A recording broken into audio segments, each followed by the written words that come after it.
I am Janine, 28 years old, and I finally thought I had escaped my family's shadow. I just bought my first home, a $1.5 million beauty in Buckhead, Atlanta. I invited my family to the housewarming, hoping to finally earn their respect. But as I served champagne, my sister Monique raised her glass. Your $1.5 million house is perfect for my kids. My mother, Brenda, chimed in. She's right, Janine. Pack your bags. The guests went silent. I just smiled, pulled out my phone, and connected to the smart TV. Remember when you kicked me out at 16? I bought this house with the inheritance you tried to steal.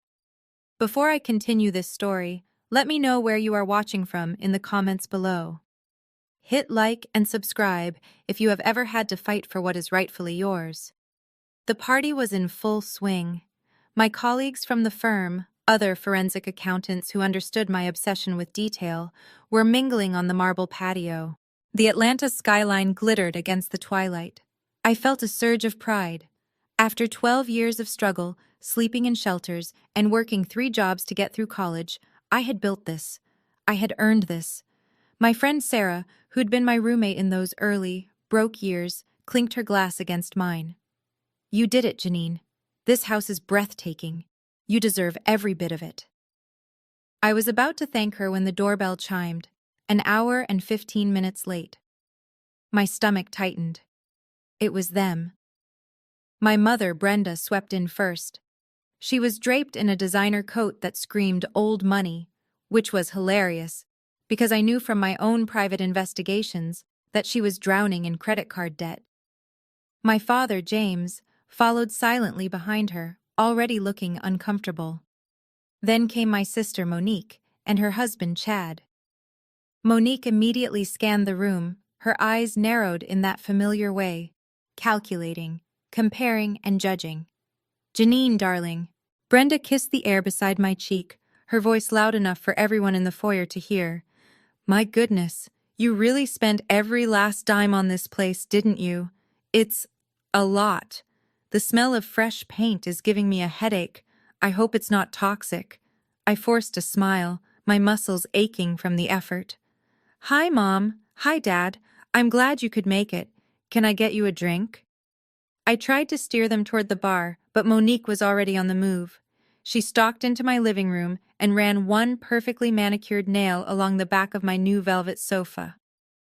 This fabric looks cheap, Janine, she announced, ignoring my colleagues who were standing right there. You really should have asked me where to shop. And this gray color? Really? It's so depressing. She turned back to me, her smile dripping with condescension. But then again, she paused, looking around at my friends.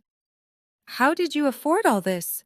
Did the bank make a mistake? I mean, what does a lowly accountant even make these days? I just smiled and offered her a glass of champagne. I'm very good at managing my money, Monique. You should try it sometime. Chad, Monique's husband, sauntered over, swirling a scotch in a heavy tumbler. He was a man who had married into what he thought was wealth, and he wore that assumption like an expensive, ill-fitting suit. He gave me a patronizing pat on the back, a little too hard to be friendly. Well, well, Janine, good job, he said, his voice booming with false sincerity. You're finally getting a little taste of the real American dream, huh? He gestured around at my house as if he were evaluating a child's macaroni art project. You just keep working hard, he continued, taking a loud sip of his drink. Maybe one day you'll build a real family legacy. You know, something established. Like Monique's family. The implication was clear, a familiar sting I had felt my whole life. He was drawing a line in the sand. Janine, with her brand new house and her spreadsheet job, was new money. She was a temporary success. But they, Monique, Brenda, James, and now Chad by association, were legacy. They were permanent. It was the same story my mother and father had pushed for years, that their family name meant something, and that I, the outcast, was just a footnote. They had no idea how right he was about legacy, or how wrong he was about whose it was. I gave him a tight, polite smile, the kind I had perfected over years of enduring their insults. "Thank you, Chad," I said, my voice smooth as glass. "I've always believed in creating my own legacy. You'd be surprised what you can build when you have the right foundation." He looked at me, momentarily confused by the comeback, clearly not smart enough to catch the double meaning. He just laughed, a short barking sound. "That's the spirit. Keep at it," he said, and then he turned, walking away to find someone more important to talk to. I watched him go, my grip tightening on my champagne glass. The night was just getting started. I heard the sharp tink-tink-tink of a spoon tapping against a champagne flute. The smooth jazz music softened, and the light chatter in my new living room died down. I turned and saw my sister Monique standing by the grand fireplace. She had that familiar, condescending smirk on her face, the one she always wore right before she was about to humiliate me. My mother, Brenda, was watching her with an adoring smile, clearly in on whatever this performance was about. "Can I have everyone's attention, please?" Monique's voice sliced through the room. "Everyone?" She waited, drawing out the moment until every eye was on her. My colleagues from the firm looked curious. My new neighbors looked polite, tighten in my stomach. Monique raised her glass, the diamonds on her hand flashing under the expensive chandelier. "I'd like to make a toast," she announced, gliding to the center of the room, "to my little sister Janine." My friends raised their glasses, smiling. I forced a small, tight smile myself. "Janine," Monique continued, her eyes locking onto mine across the room, "I want to congratulate you. After all these years of, well, trying, you have finally found the absolute perfect house." She paused, letting the silence stretch, savoring the moment. "For me!" A few nervous, confused laughs rippled through the crowd. My colleagues glanced at each other, unsure if this was some bizarre family joke. My friend Sarah shot me a look that clearly said, "What is happening?" Monique let the awkwardness hang in the air for another long second before she laughed. It was a high, sharp sound that held no actual humor. "Oh, you all thought I was joking? How sweet." She took a delicate sip of her champagne, her gaze never leaving mine. "No, I am completely 100% serious. Chad and I have been searching for a new house for months. It is so hard to find anything with the right character in Buckhead these days, you know?" She gestured expansively with her free hand, taking in my living room, my patio, my life. "But this place, this is perfect. It has, what, 5 bedrooms?"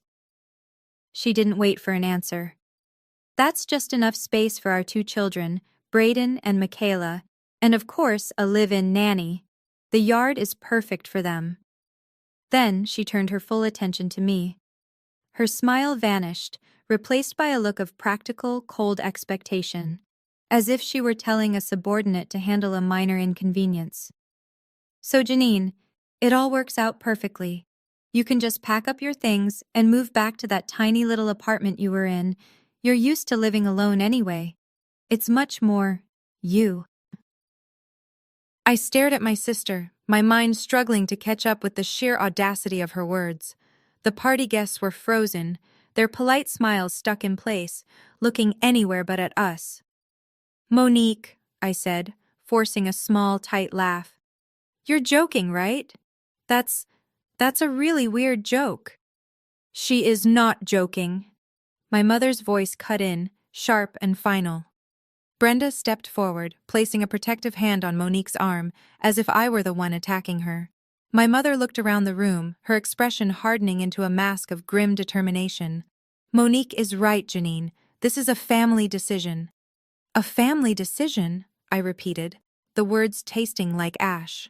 "What family decision? You're deciding to take my house?" "Don't be dramatic," Brenda snapped. "We are being practical. Your sister needs this space. She has a family. She has children.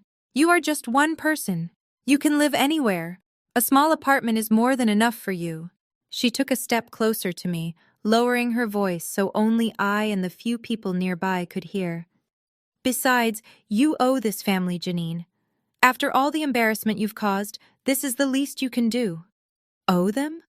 I could feel the blood draining from my face, replaced by a cold, rising anger. I owe you nothing, I said, my voice low and shaking. This is my house. I worked for this. I bought this. I am not going anywhere. Brenda's face contorted with rage. The mask of the gracious hostess was gone, replaced by the mother I remembered all too well. Don't you dare be insolent with me, she hissed, jabbing a finger toward my chest. You would have nothing if it weren't for us. You have this house, this life, only because we had the grace to forgive you and let you back into this family after you shamed us. Shamed you? Do not play dumb, girl. Her voice was rising, and she didn't care who heard it now.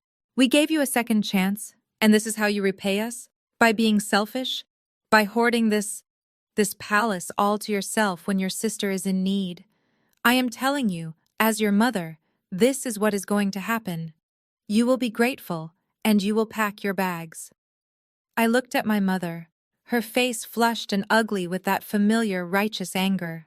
And suddenly, I wasn't in my new living room anymore. The scene dissolved, the scent of expensive champagne replaced by the smell of wet pavement and ozone. I was 16 again, standing on the cracked front porch of our old house. It was raining, a cold, miserable Atlanta drizzle that soaked through my thin jacket. My duffel bag hit the concrete steps with a wet smack. Brenda had just thrown it out the door.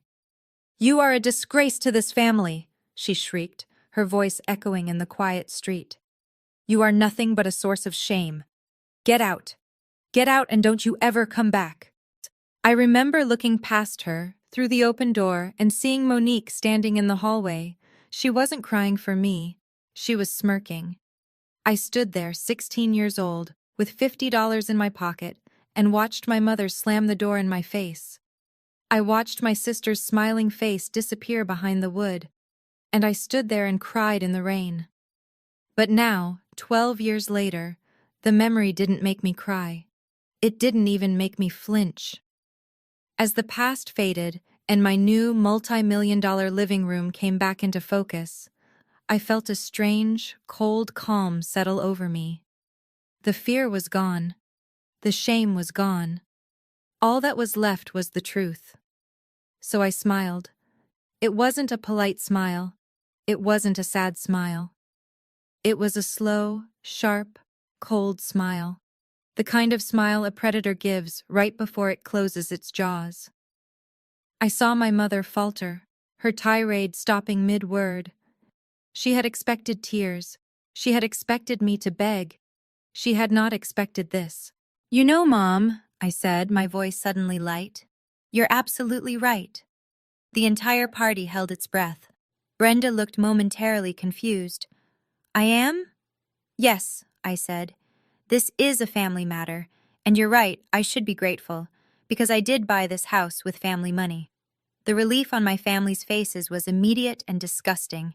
Monique actually laughed, a triumphant barking sound. She turned to the stunned guests, her smile wide and victorious. See? She announced, gesturing at me as if presenting evidence. I told you, she finally admits it. She's nothing without us. She turned back to me, her eyes glittering with malice. You came crawling back to Daddy, didn't you? After all your big talk about making it on your own, you failed, and you begged him to buy you this house so you could pretend you were successful. How pathetic. No, I said. My voice was quiet, but it cut through Monique's laughter like a razor. I didn't buy it with Dad's money. Monique's victorious smile faltered. What? I didn't buy it with Mom's money either, I continued, looking directly at Brenda. I bought this house with Grandma's money. The words hung in the air. A new, profound silence fell over the room. This was not the confession they had expected. My colleagues looked confused. My family looked utterly baffled. Brenda was the first to react. She let out a short, sharp laugh. That's absurd, she scoffed. You're telling me you bought a $1.5 million house with my mother's money? That's impossible. Don't be ridiculous, Janine. She turned to the guests, rolling her eyes as if I were a child telling a tall tale. My mother was a lovely woman, but she had nothing. She lived on her tiny retirement fund and Social Security. She couldn't afford a new car, let alone this. Is that what you thought? I asked. I let the question hang in the air. I let her feel the weight of every guest's eyes turning back to her. I let her savor the confidence in her own statement. I know it, Brenda said, her voice full of that old, familiar impatience. I was her daughter. I handled her finances. She had nothing. You're right, I said. She had nothing, because she gave it all to me. The color drained from Brenda's face. Monique's jaw dropped. Mom, I said, taking a deliberate step toward her. Monique, do you remember that day, 12 years ago? The day you threw me out? The day you screamed at me that I was a disgrace and slammed the door in my face? I didn't wait for an answer. I looked from my mother's panicked face to my sister's confused one. You thought you were getting rid of a problem. You thought you were throwing away trash. I smiled again, that same cold, sharp smile. You made a very, very big mistake. You have no idea what Grandma did for me right after you did that. You have no idea what she set in motion. As I stood there, watching my mother's face twist in panic, the polished floors of my Buckhead home seemed to dissolve. The sounds of the party, the soft jazz, the clinking glasses, the shocked whispers of my guests, faded into a dull roar. Suddenly, I wasn't 28 anymore. I was 16. It was a suffocating July afternoon, the kind where the Atlanta humidity is so thick you can't seem to get a full breath. My mother had banished me to the attic, ordering me to make myself useful and sort through boxes of old tax records. It was just an excuse to get me out of the house while she and Monique went to Phipps Plaza to buy yet another designer dress for Monique's upcoming Sweet 16 party. Mine, of course, had been a small cake in the kitchen. The attic was stifling, smelling of cedar, dust, and forgotten memories. I was moving a heavy trunk marked Old Linens when I knocked over a stack of my father's old college textbooks. Tucked inside a heavy, leather-bound ledger, a sheaf of official-looking papers slipped out and scattered across the dusty floor. They weren't tax returns. The letterhead was from a private wealth management firm I had never heard of. The account title read, The Thomas Trust Fund. Great-Grandpa Thomas. I remember seeing my name, Janine, and my sister's name, Monique. And then I saw the balance. My breath hitched. I had to count the zeros twice. $10 million. I was just a kid. I didn't understand. I thought it must be an old closed account or some kind of mistake. I ran downstairs, my sneakers pounding on the hardwood, the dusty papers clutched in my hand. My parents were in the kitchen, their voices low and tense. They were arguing about money again, about the mortgage being late, about the credit card bills. They stopped cold the second I burst in. Mom? I asked, holding out the papers, my voice full of innocent curiosity. What is this? What's the Thomas Trust Fund? The change was instant. It was terrifying. My father, James, who was leaning against the counter, dropped his coffee mug. It shattered on the tile, splashing coffee everywhere, but he didn't even look down. My mother, Brenda, didn't move a muscle. All the color drained from her face. She wasn't looking at me. She was staring at the papers in my hand with a look of pure, unadulterated horror. Where? She whispered, her voice a low, dangerous hiss. Where did you find those? In the attic, I said, shrinking back. They just fell out of an old book. I watched her exchange a look with my father. It was a look I had never seen before, a silent, frantic communication that screamed the secret is out. In that moment, I didn't understand all the details. I just knew I had done something terribly, terribly wrong. I had stumbled upon the one thing they never, ever wanted me to find. They knew exactly what that $10 million trust was. They knew it was ours, mine and Monique's, set to activate at age 25. And seeing their faces, I knew they had been counting on us never finding out about it at all. Brenda's eyes, wide with horror just a second before, narrowed into dangerous slits. The panic was gone, replaced by a cold, calculated fury. "How dare you?" she whispered, her voice a low hiss that was more terrifying than any scream. "How dare you go snooping through things that do not concern you?" I didn't," I stammered, still holding the papers out like a fool. "They just fell. I just wanted to know what—" "You stole these," Brenda interrupted, snatching the papers from my hand and slamming them down on the counter, away from my reach. "You went into that attic, into my private family things, and you stole them." "James!" she shrieked, her voice suddenly rising to a piercing wail, a performance for an invisible audience. "Get Monique down here. Now. Your daughter has been caught stealing." My father, James, just stared, pale and useless, his coffee mug still shattered at his feet. He looked from Brenda to me, his expression pleading, as if begging me not to make this worse. He then shuffled to the bottom of the stairs and called for my sister. He was already siding with her. He always did. Monique clattered down the stairs a minute later, texting on her phone, already looking bored. "What? I'm busy picking out my Sweet 16 invitations." "Your sister," Brenda said, pointing a shaking finger at me, "has just been caught trying to steal from this family." "What?" Monique's head snapped up, her boredom instantly vanishing, replaced by a glint of cruel, familiar interest. A slow, smug smile spread across her face. "Oh, Janine, what did you take this time?" "She was in the attic," Brenda explained, her voice dripping with manufactured outrage, "digging through our most private financial documents. She found the Thomas Trust papers. She's trying to figure out a way to get your money, Monique, your inheritance." This was insane. It was happening so fast. "No," I cried out, looking at my father. "That's not true. I just found them. I was just asking what they were." My father, finally finding his voice, stepped forward. His face was a mask of deep, profound disappointment. "Janine," he said, his voice heavy, "you've made your mother hysterical. You know we've been struggling financially, and here you are, digging around for money. You've disappointed me, Janine, deeply." "I wasn't looking for money," I sobbed, looking from his disappointed face to my mother's furious one, to my sister's smirk. "I just asked a question." "Oh, you are a snake," Brenda hissed, grabbing my arm, her nails digging painfully into my skin. "A little snake we took in. We fed you, we clothed you, and this is how you repay us? By trying to steal from your own sister? You are an ungrateful, venomous creature. We've been raising a viper." Brenda's face was a mask of pure rage. The argument had been short and brutal. My father, James, had simply vanished upstairs, abdicating his role as a parent, leaving me alone to face her.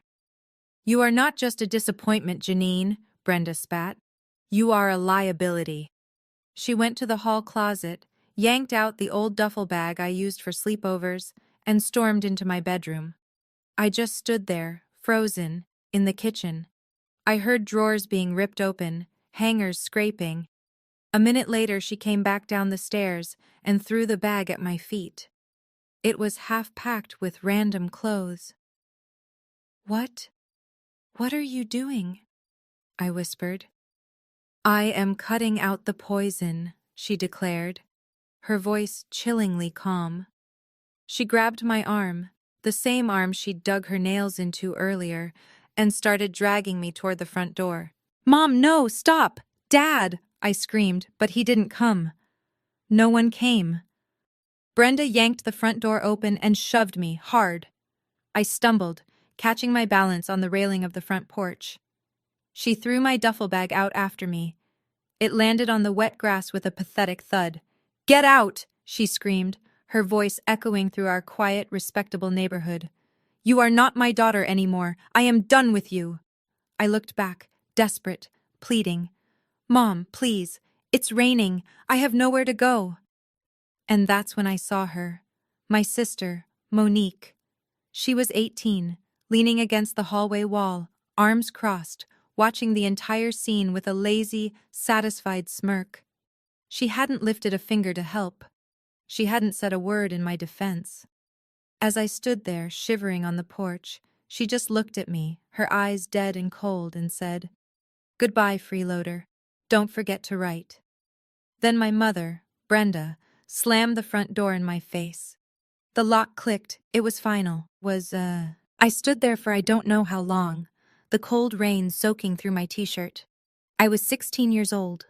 Eventually, the shame and the cold forced me to move. I picked up my bag and walked. I walked for miles until I reached the downtown bus station. I sat on a hard plastic bench under the flickering fluorescent lights, the smell of diesel and despair filling the air.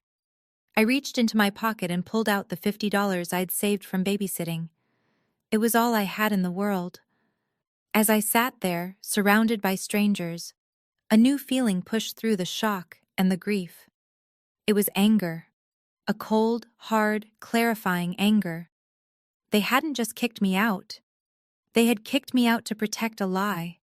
They had kicked me out to steal my future. I wiped my wet face on my sleeve. "I will find out the truth," I whispered to the empty station, "and I will make them pay." I didn't stay at the bus station forever. My $50 eventually ran out, and the cold, hard reality of being 16 and homeless hit me like a physical blow. I found my way to Covenant House, a shelter for runaway and homeless youth. I learned to sleep in a room full of strangers, to guard my small duffel bag, to stand in line for meals. It was a brutal education, but it taught me one thing. I would never, ever be this vulnerable. I got a job working the graveyard shift at a Waffle House off I-85. From 11 at night until 7 in the morning, I served coffee to tired truckers and cleaned grease traps, my mind a million miles away. During the day, I slept for a few hours at the shelter, then went to the public library to study for my GED.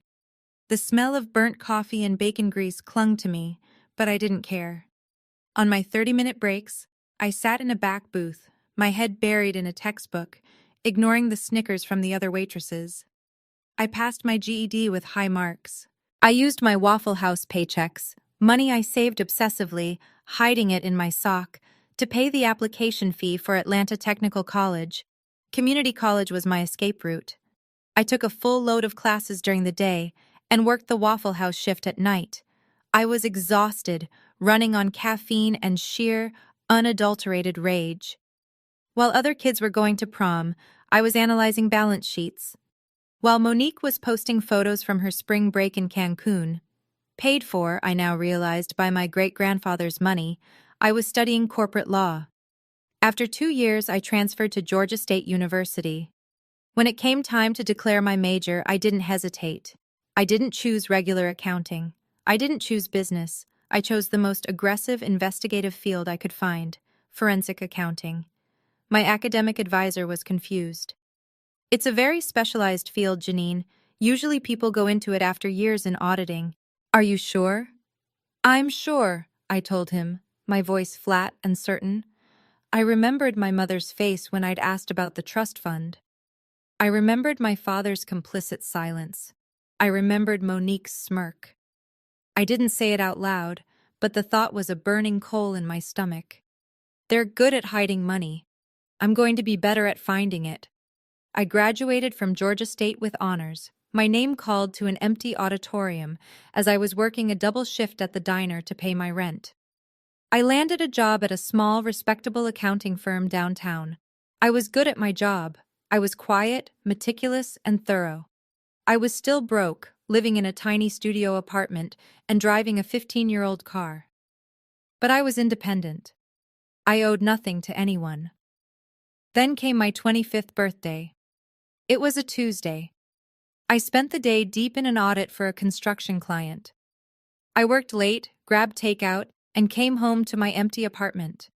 It felt just like any other day, until the next morning when I checked my mail. Tucked between a credit card offer and a utility bill was a thick, cream-colored envelope. The return address wasn't a collections agency. It was from Blackwood, Sterling and Pierce, one of the most expensive law firms in Atlanta. My heart hammered against my ribs. I thought I was being sued. I called the number, and a polite paralegal scheduled me for a meeting the very next day. I walked into that lobby, my best work blazer feeling cheap and worn under the marble columns and crystal chandeliers. I was shown into a corner office overlooking the city. A kind-looking older gentleman, Mr. Sterling, stood to greet me. "Miss Janine," he said, shaking my hand. "Please, sit. We have been holding something for you." He explained that his firm was the executor of my great-grandfather Thomas's estate. He slid a portfolio across the polished mahogany desk. "Per the instructions of the Thomas Trust Fund, your share was to be held securely until your 25th birthday, which was yesterday." I opened the portfolio. My hands were shaking so badly I could barely read the top page, but I saw the number. Account balance, it read, $5,212,044.18. I think I stopped breathing. "Is this real?" I whispered. "It is very real, Miss Janine," Mr. Sterling said gently. "These funds are now legally yours to do with as you wish." $5 million. It was a number so large I couldn't comprehend it. It was enough to buy 100 houses like the one I'd been kicked out of. It was freedom. It was power. My first thought wasn't joy. My first thought was, they lied. My second thought was, they tried to steal this from me. I looked up at Mr. Sterling, my mind suddenly sharp, the forensic accountant in me taking over. "Did anyone else attempt to access this fund?" He paused. "There were inquiries from your mother, Brenda, and your father, James, some years ago. They were informed the trust was ironclad and could not be accessed by anyone but you on your 25th birthday." I closed the portfolio. "Thank you, Mr. Sterling. I would like to keep this account active, but please move the funds to a new private account under my name only. And no one, absolutely no one, is to be informed of this transaction." He nodded. "Of course." I walked out of that office, got into my rattling old car, and drove to the Waffle House, just out of habit.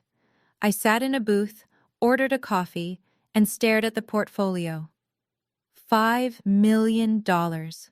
I didn't cry. I didn't celebrate. I just kept it a complete secret. This wasn't just money. This was my weapon. The first thing I did with my new wealth was nothing. I didn't buy a new car. I didn't move out of my tiny apartment. I didn't even buy a new pair of shoes. I just went to work every day, honing my skills, digging through the financial ruins of other people's lives. But now I had a new secret client, my own family.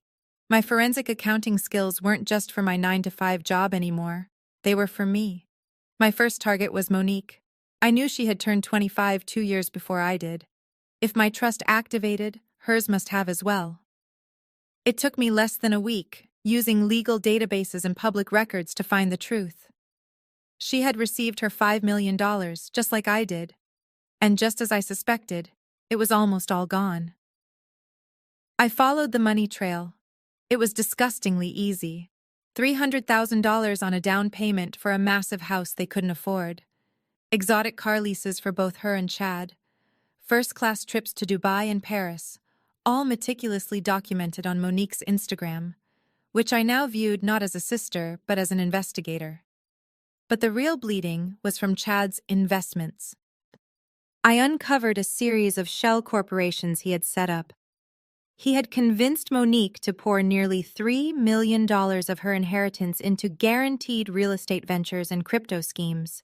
It was a classic amateur fraud, and my sister, blinded by greed and arrogance, had fallen for it completely.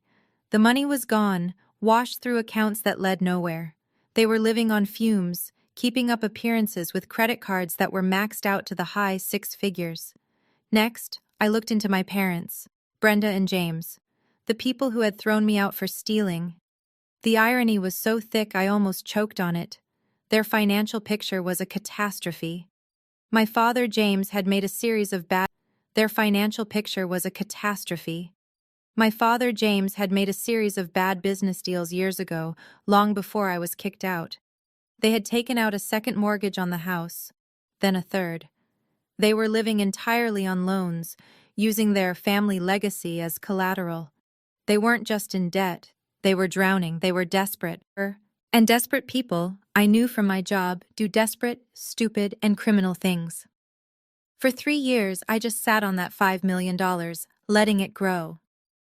I lived my life, got promoted, and moved to a slightly better apartment. But the investigation never stopped. It was my secret obsession. I had Monique's finances mapped out. I had my parents' debts itemized. But I was still missing the why. Why kick me out?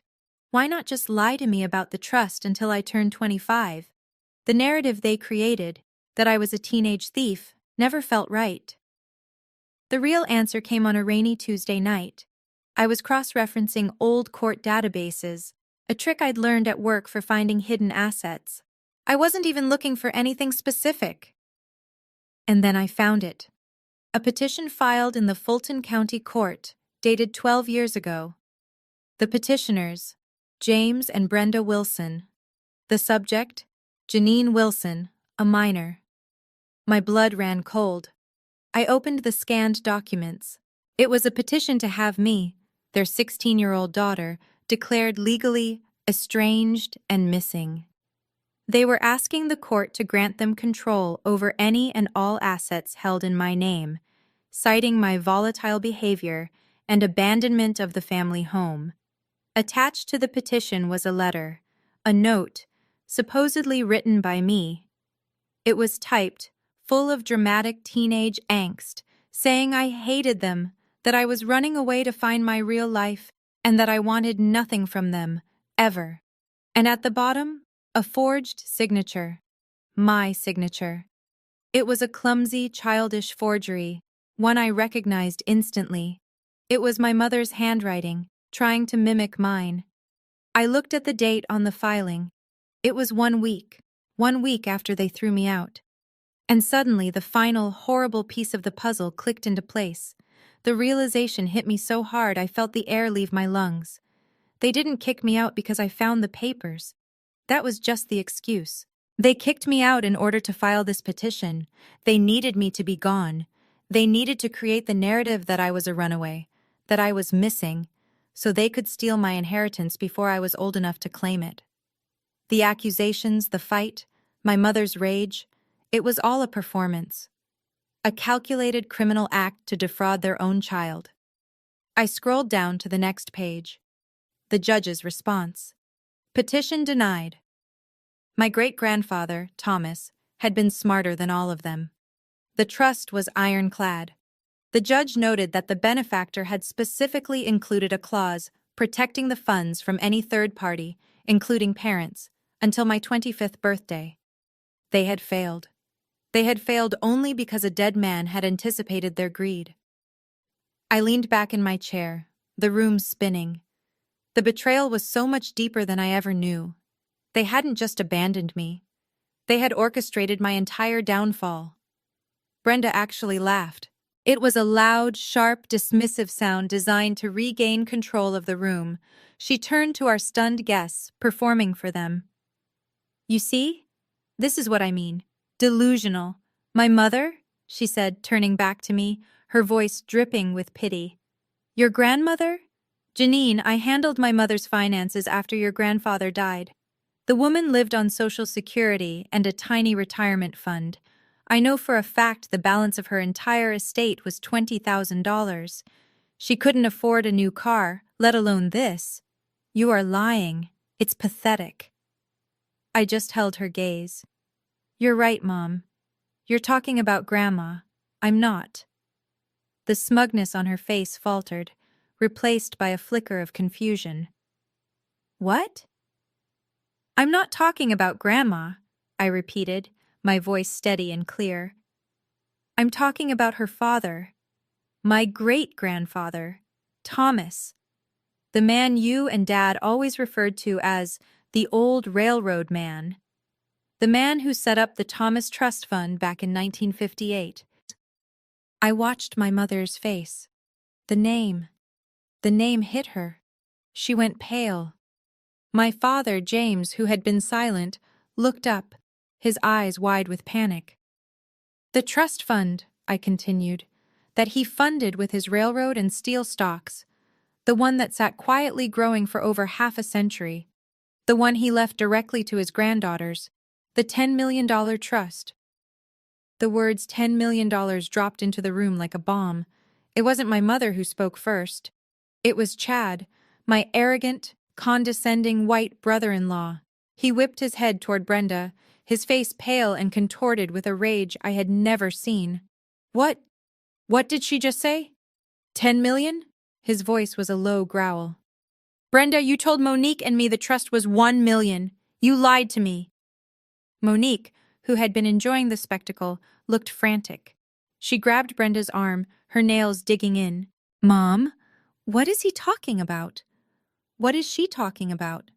$10 million? You told me it was just some small inheritance.